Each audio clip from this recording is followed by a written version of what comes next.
dari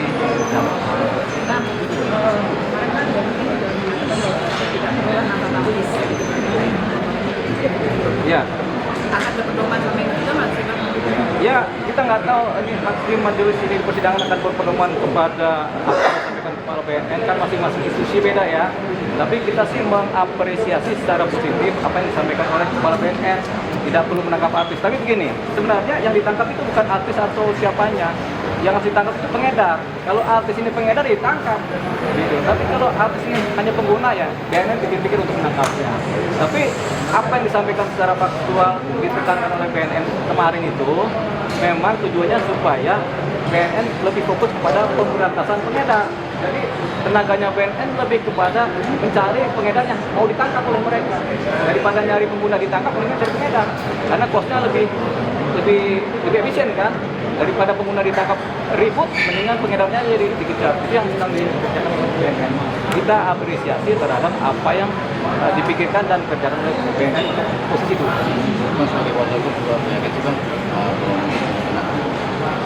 Kita selalu punya keyakinan, tapi keyakinan kita kan kadang-kadang dipatahkan oleh saksi ahli itu menyatakan bahwasanya dakwaan-dakwaan yang diajukan oleh jaksa kemarin adalah dakwaan sebagai pengedar pasal-pasalnya, bukan sebagai pengguna.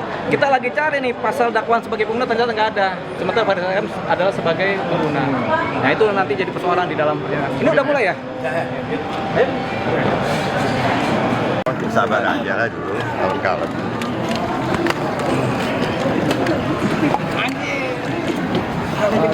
Mana Mas Faris, kecewa nggak sih Mas? Oh enggak, kecewa sih enggak. Bersabar aja lah. Saya percaya kok kepada proses hukum yang berjalan. Saya malah merasa terbantu sekali proses hukum berjalan. Cuman saya belum bisa memberi tanggapan yang mungkin lengkap ya, karena masih berjalan proses hukumnya, persidangannya. Mungkin nantilah setelah pledoi kayaknya ya relevannya saya memberi. Melihat istri hadir hari ini seperti apa nih Mas? Nah perkaranya Faris RM ini seperti yang diduga oleh kepala BNN, setiap perkara pengguna narkotika dan di sidang itu artis, itu menarik perhatian. Jadi jaksa bilang tadi kami menunda karena ini perkara menarik perhatian media. Nah kami jaksa itu sedang menunggu petunjuk dari pimpinan. Itu tadi kata jaksa, bukan kata saya. Jadi alasan ditundanya karena lagi tunggu petunjuk pimpinan, tuntutannya seperti apa dan bagaimana isi tuntutannya. Jadi minta tunda 2 minggu, tapi majelis hakim hanya mengizinkan 1 minggu ke depan. Jadi sidang berikutnya tanggal 28 Juli 2025. Bukan juga ketahuan dia pemakai, bukan pengedar. Ya kan dia sebagai pengguna kan, itu makanya agak kesulitan mungkin dalam proses penuntutannya seperti apa. Karena pasal-pasal yang didakwakan adalah pasal-pasal mengenai pengedar. Begitu. Sementara beliau Faris RM itu adalah pengguna. Sementara harusnya ada pasal pengguna tuh, pasal 127.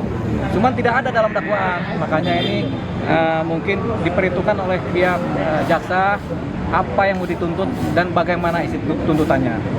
Jadi ada kemungkinan itu dirubah Bang?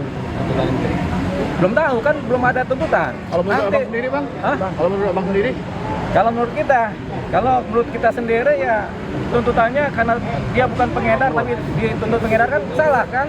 Apalagi tidak memenuhi unsur, makanya kemungkinan besar tuntutannya dilepaskan dari dakwaan begitu. Baik dakwaan primer maupun sekunder.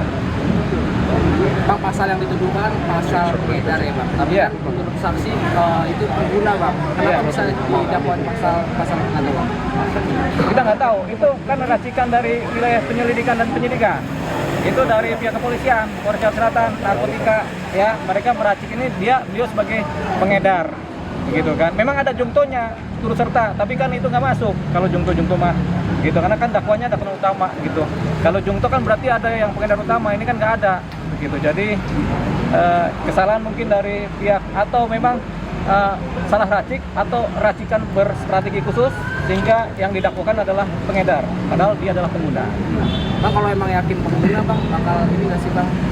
Ada audiensi ke BNN juga Bang? Gitu. Ya tentunya kalau pengguna, kalau tuntutannya lepas misalnya atau tuntutannya direhabilitasi, ya harapannya ya tentunya kita langsung ke BNN supaya difasilitasi oleh BNN untuk kemudian direhabilitasi melalui jalur BNN. Bang, kemarin Pak BNN mengeluarkan pernyataan bahwa setiap pengguna apalagi artis itu nggak boleh ditahan, Bang. Ya itu pernyataan dari BNN kan. Ya, Ini apa kan respon Abang? setiap kita apresiasi secara positif apa yang disampaikan oleh Kepala BNN. Memang itu seharusnya. Tapi juga jangan sampai melupakan bahwasanya kadang-kadang artis itu pengedar begitu. Jadi tetap harus berhati-hati dalam penanganan perkara narkotika. Harus dibedakan mana itu pengguna, mana itu pengedar terlebih dahulu. Yang pengedar ditangkap, yang pengguna direhabilitasi.